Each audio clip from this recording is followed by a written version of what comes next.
Cheerio. I'm on the new computer, so let's see if this works. Mackensie, Sherrill, I'm horrified. I'm horrified. I did take a few notes tonight. We had a couple new subscribers from Donna Adelson video. Thank you. One person said she's about my age, so she understands some of the things I say. I didn't realize that I talk in a different generation. But anyway, it is difficult to listen to the phone calls between Natalie Sharilla and her felon murderer daughter, Mackensie. Everyone knew the mother is 100% an enabler. She was an enabler. Say that a few times fast. She was an enabler while this little girl was, I don't know why I saw this. She's not a little girl. She's a Floozy. While this Floozy was in high school, she controlled things. Mom and dad were obviously terrified to say no to this Floozy. I thought about this. When I was a kid, so okay, here's an old thing I'm saying. My lights are a little messed up. Let me check out and go this way. No, I'm stuck in my shadow. When I was a kid, our parents had no problem saying no to us. None whatsoever.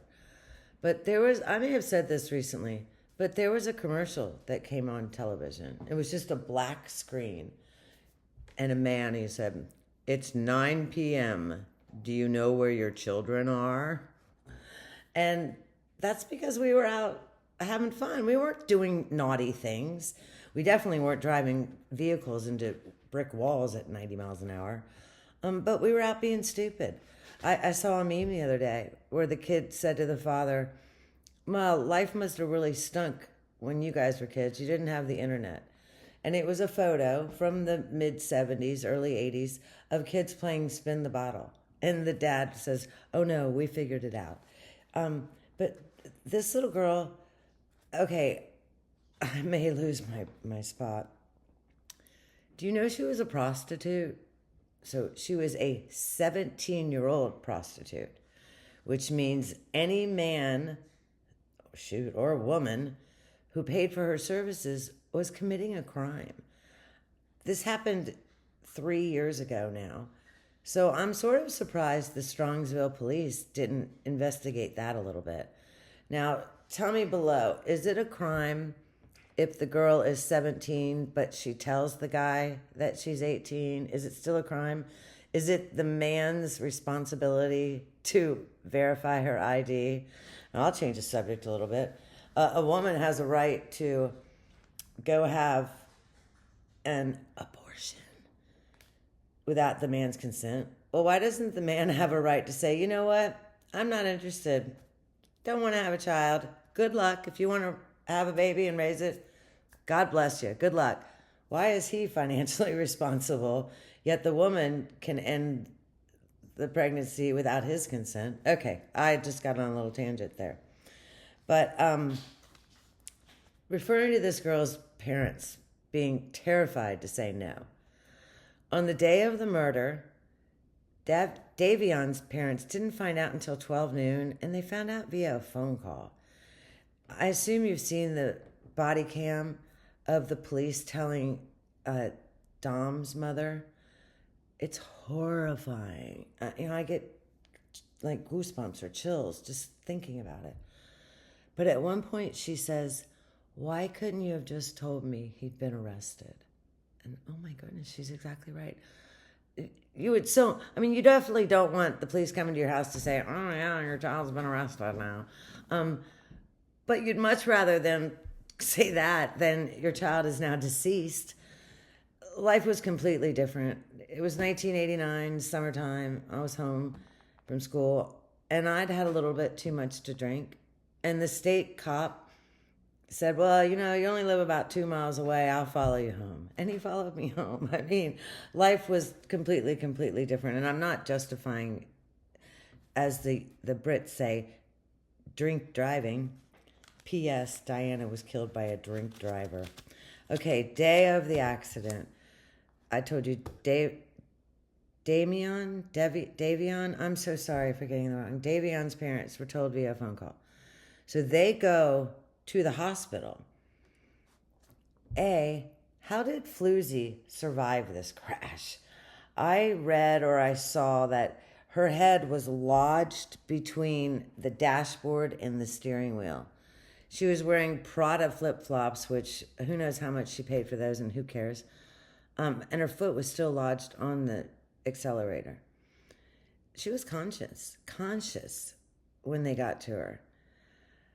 She was conscious in the hospital. They have her in a neck brace. She doesn't appear to have any wounds on her face. And there's a body camera of the cop. And Davion's parents walk in, and her parents right away start saying, don't say anything. No. They've already contacted an attorney. I wonder why. If this is just a car accident, why have you already contacted an attorney? Now, maybe they were concerned that she was drink driving or she was on drugs. She was found with mushrooms on her. But even if she was drink driving, why could not one of the victim's parents speak to her? Well, maybe that makes sense. But I wouldn't even be thinking about that. Oh, I have to make sure that that my daughter doesn't end up in handcuffs. I'm going to get to that. Oh, goodness. So here's a couple things. Oh, and one of the very first things, and it's on body cam, she makes the statement, can you just take away my driver's license for 10 years? And I'm sure you've heard that from every other channel you're watching. But remember, I'm all about opinion. Well, that means she knew something. She had done something wrong. Because if you haven't done something wrong, well, then why are they taking your driver's license away? Touche. Goodness, see, there I go, speaking French again. But, so she was 17 years old when she graduated high school. So was I. Which meant we all had to wait till, if you're 17 when you graduate high school, you had to wait till your junior year to get your driver's license. And boy, wasn't that a pooper. But she lived with Dom. From what I've read, her majority of her senior year. Her belongings were there. Her car was parked there every night. Well, Dom lived in the house next door to his parents. They owned both houses. From what I understand, or from what I'm getting, these people, none of them were broke. You know, they weren't living in huge places. It's not a small town. It's a suburb of Cleveland. So there's no country roads and things. But they were all doing pretty well. And think about how much money Floozy's parents have sent her by now. They spent all that money on an attorney, old bald Jim. And from what I also understand, it's all from what I understand, Jim was a high-profile attorney in Cleveland. So he wasn't, they didn't have to pay pennies for him. Again, why they didn't do a jury trial. You only have to convince one person that she's a stupid 17-year-old driver. Right. Only one person. In the other case with the judge, they had to convince only one person that she was... Do you understand what I'm saying? I think your chances are better with 12 people to convince just one of them that you're an idiot. Does that make sense? Math was never my strong suit. She committed this Sunday, 6 o'clock in the morning, July 31st, 2022, I believe. Her 18th birthday was Monday, August 1st. And so there's some speculation that she intentionally did this while she was still a juvenile.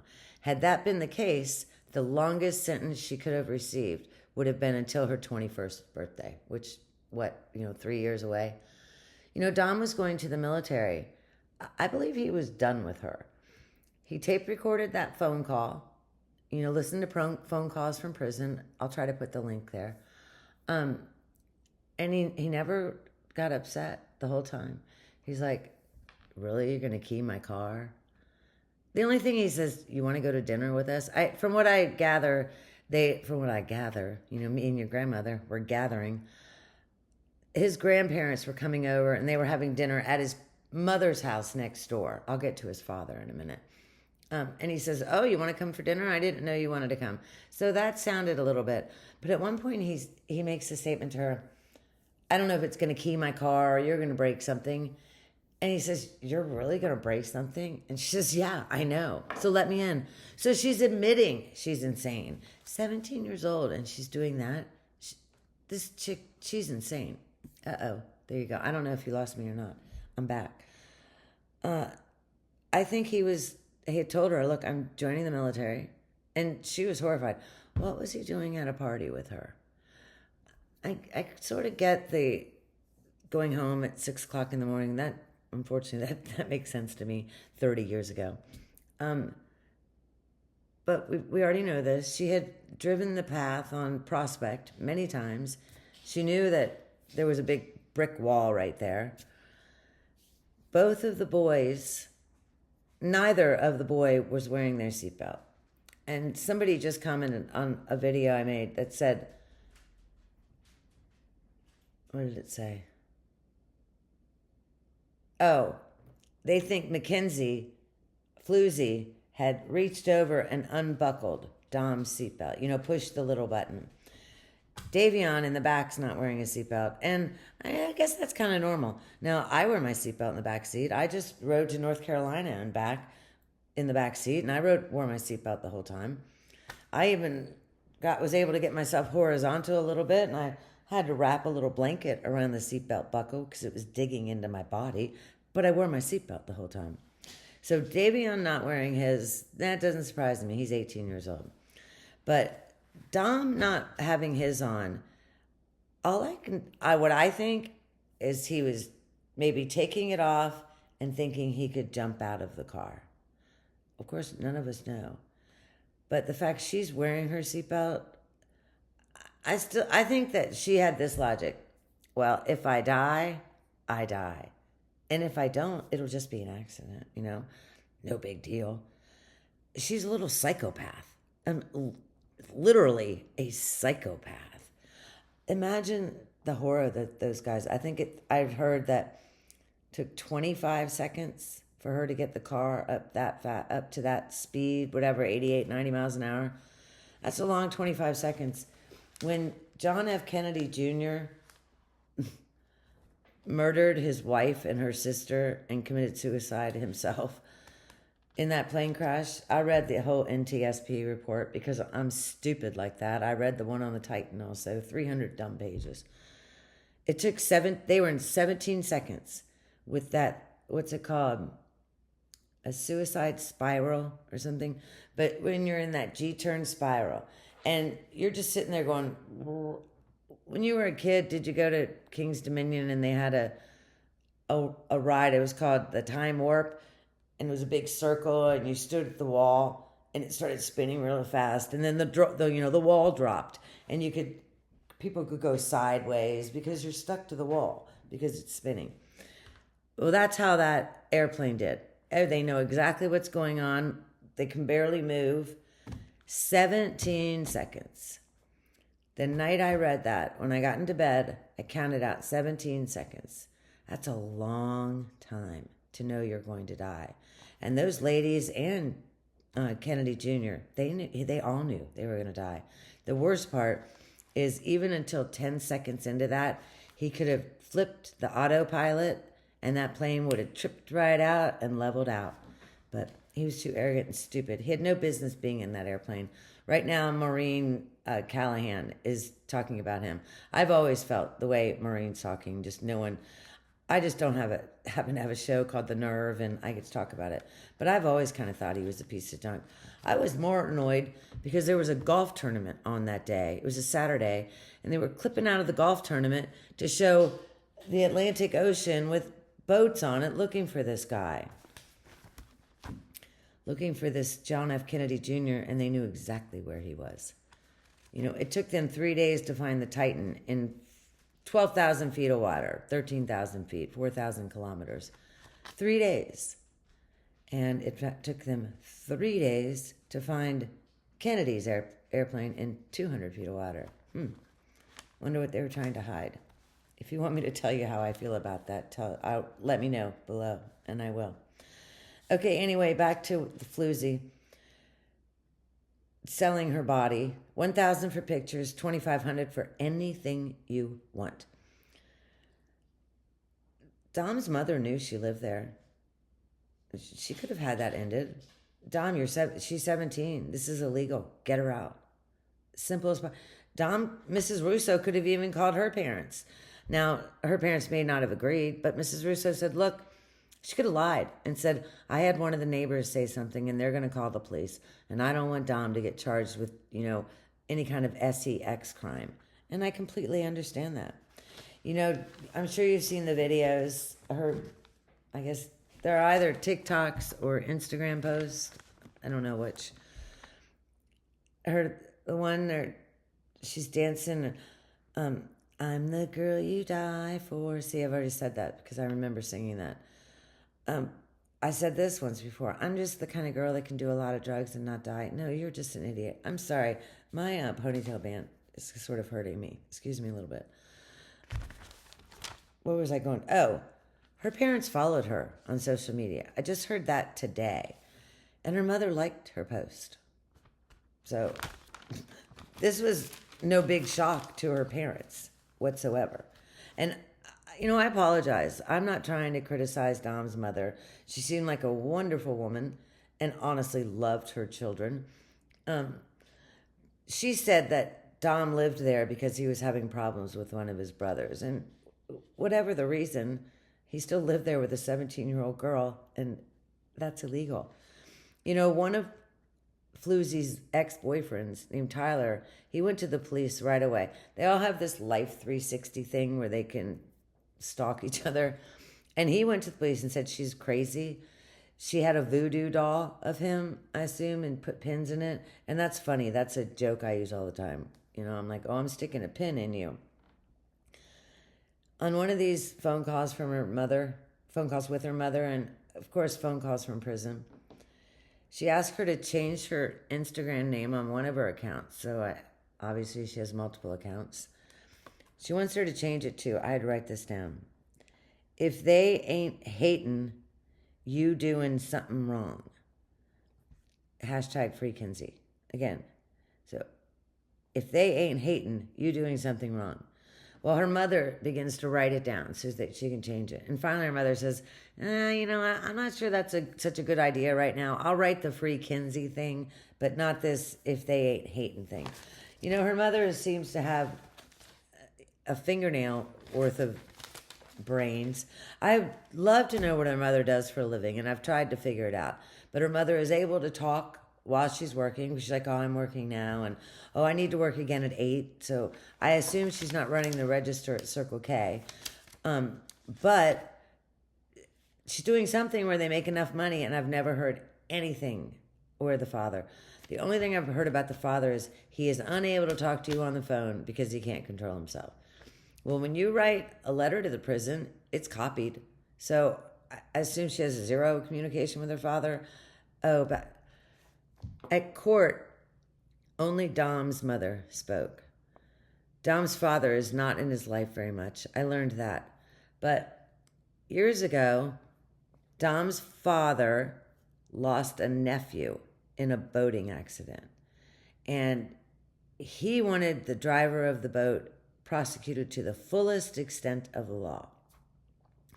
And then he went to a psychic, and the psychic told him to forgive the driver of the boat. And apparently he did. Well, he went to the same psychic, and the psychic told him to forgive Floozy. Sorry, my bad. Floozy. And so he did. And did you notice Dom's father was not at the sentencing? He didn't get up and say anything. Dom's mother did, and his brother did. And it wasn't the brother that he had the argument with. I won't say his name, but he was there. So, something at the beginning when Judge Russo is sentencing Floozy, she begins just almost in the second sentence and says, Mackenzie, a.k.a. Floozy, there's a good chance you will be in prison for the rest of your life. And I still don't think that Mackenzie, who's never had a consequence for anything in her life, I'm not sure that it's still, clicking with her, that it's all registering her. She's apparently had a pretty nice life in jail. Mom's kept her commissary full. The only way to get out early is by behaving in prison. Oh, Davion's parents were not happy that she had her sentence concurrent because they felt like, well, had she only killed one of them, she would have had the same sentence. And I sort of understand. However, I understand also, the way the judge did it. So I'm very, very grateful I wasn't the judge and had to make the decision. Apparently, Vladimir Putin says, what does he say? It's not my job to judge terrorists. I don't remember what he said. I should remember. But he said, it's my job to get them to God. And so I'm not pushing up Putin or anything. I just happened to read that recently. Okay. So now Floozy's in prison. Floozy's a big organic, no gluten. You know what's really funny? I'm 54. When I was a kid, nobody was allergic to peanuts. Nobody had a gluten allergy. And we all lived. We were all surviving. Isn't that just odd? But her mother is able to send her boxes of food. She was, one of the phone calls I listened to today, she's telling her, I got you baby spinach, I got you arugula or something. She's able to just send her food. How is that legal? And how thoroughly do they go through that? If she gets an artichoke, how do they know mom's not stuffing K2 down in there, which I just learned about as well. K2 is a synthetic marijuana, and it will not show up on a toxicology report. And this guy, Jumpsuit Pablo, I'll try to remember to link to him as well. He states that Floozy is addicted to it. Someone else I watched, it was someone who had been in prison with her. And I really have a hard time listening to that because I can't stand the way they talk. It's just ghetto. Every once in a while, I need a translator. What are you saying? They're going to ask me a question. But she saw a girl doing it once, and from her top bunk, dove straight into the concrete ground as if it were a swimming pool. Well, the thing is, you can't let the guards know someone's on that stuff because then they'll search everyone. So you have to be very, very careful. It's time for me to take my brain medicine, but I already took it. I know it doesn't seem like it, but I have. So if someone's on that stuff, you sort of have to protect them. I learned from, I think, the same female felon that women's prisons are not like men's. They don't protect each other. It's just like it is out in the world. Women are catty and, cat fights and things. The mother sends her clothing. One of the phone calls she's talking about some of the stuff she's sending. She's sending her 3 pair of shoes or something. What? The only thing I know about prison, well, not personally, but I thought prison, you got a little checklist and you could buy a TV and ramen noodles and things like that. No one's sending you shoes. You could buy a pair of shoes, but they were the pair of New Balance for $37.50 and none of that stuff. Again, Jumpsuit Pablo, I learned that from. But I'm going to begin to shut this down. She's been in the hole multiple times. But she's even had just silly write-ups. I think I heard that she's already had 20 so far. If she continues to get these write-ups, she's going to be sent to a prison that has more rules, a higher security level. And she obviously doesn't want that. She's having quite a bit of fun. I watched this thing about a death row inmate in Tennessee. And they were talking about, some of the extra benefits the guys get. Death row inmates get free phone calls. And this is all to encourage them to behave. And they have almost zero disciplinary reports because of this. They get free phone calls. I probably won't remember any of this. They get extra time out every day. Instead of an hour, I think they get 4 hours. They get to mingle with other people. So they put the groups in groups of 6 and things. And those guys get to hang out with each other. There were a couple other things. But now, as soon as you misbehave, they take that away and you have to begin earning it again. But because of those privileges, they have almost 0 people misbehave. For your last row meal, which many states have discontinued, which is a shame. Come on, man, it's your last meal. In Tennessee, $45 is the budget, and it's within a certain radius of the prison, and I believe it even lists the, restaurants. But he said that one thing every guy orders is a soda. And that's funny. On one of Floozy's phone calls, she's saying that to her mom. She says, man, I wish you could send me soda. I really, really want soda. Okay, if you're still watching right now, oh my goodness, I'm shocked. Thank you very kindly. Hit the little thumbs up thing. Hook me up with that. Hit subscribe if you're not subscribed. Have a beautiful, beautiful day. I always have to find see, my mouse seemed to stop working, but I can do it this way. How to stop this and still look cool while I'm doing it. I already said the like and subscribe thing. Have a great day. God bless you. God bless this America. Toodaloo.